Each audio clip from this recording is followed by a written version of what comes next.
Hi there, and welcome to a little Oculus themed update we've thrown together after the news that anybody with an Oculus dev kit can now jump in and play the VR version of Strike Suit Zero. So if you have an Oculus dev kit and you have a copy of Strike Suit Zero, you can now jump in, play the VR version of the game, and hopefully let us know what you think. We've set aside now the forums for you guys to jump on and talk. If you have any bugs or suggestions or comments, get on there and let us know what you think. That would be absolutely fantastic. There's still a lot of work our end that we need to do, and your input would really help in aiding us to do that. It should come as no surprise that we're massive fans of VR here at Born Ready Games. Oculus has come along and it's given a kick up the arse to the tech and made it relevant and viable again. It wasn't too long ago that the tech was made a mockery of, purely because it was a bit rubbish. But Oculus has come along and revitalised it and brought it to the forefront again, and in my mind at least, it's the real next generation of games. Perhaps the biggest challenge for us in developing the Oculus version of the game was making sure that the right information is still conveyed to the player. So to that end, we've put a lot of effort into the HUD and the UI, both making sure that it works in a thematic sense, so that it sits in the cockpit and it works in a diegetic sense, but also that the information you need from the game is still presented. We're going to look into that in a little bit more detail right now and talk about how we've overcome those obstacles.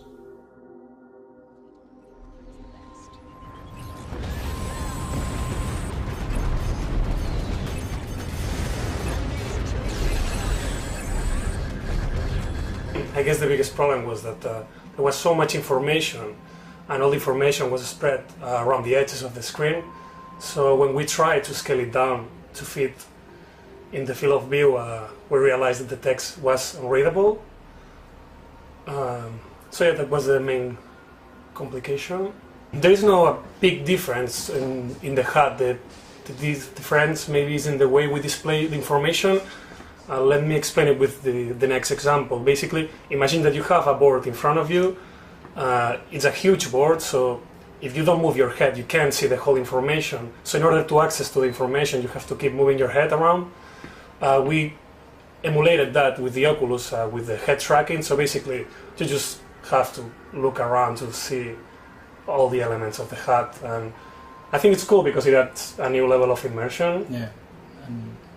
It makes you feel that you are like, you have all the information around you. You have to take a look into the information, and basically the main difference from the main game is that the HUD is not in front of you. You have to look around the edges of the screen.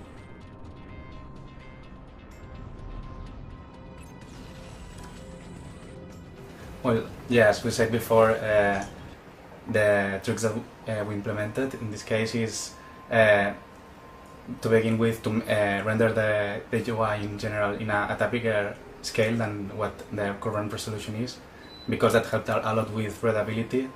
One of the main issues that we had when we scaled down the HUD originally and the UI, it was that the text was not readable at all. So the solution that we found was this one, to scale the HUD to a bigger size, and that makes the whole thing much readable. The information on the text, you can actually read what's on there, and also combined with the native resolution of the Oculus, that it helped a lot, I think. Yeah, also maybe you want to mention about the key to put the HUD again in front of you in case you... Well, a small trick that we also employed is that when you're in any menu, you can press G in your keyboard, and we are going to add a key for the gamepad also, but basically it resets the HUD orientation and the UI orientation to wherever you're looking, so that you don't get, if you get lost, you lose your menu or whatever, you can just press this key and it will reset it.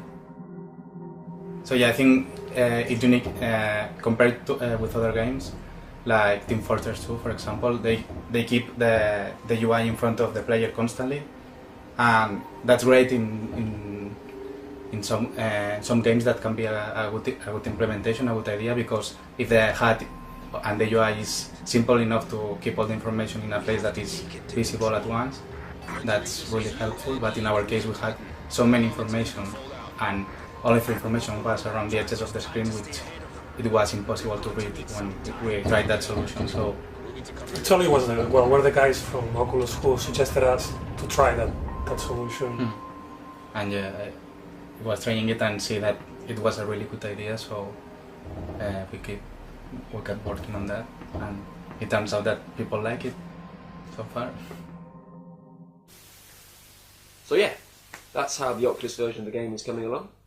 There's still a lot of work to be done, but hopefully that's where you guys can come in and help us out.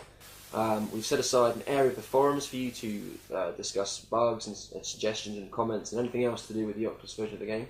So please do jump on there and get involved. Thanks for listening, and we'll be back more very soon.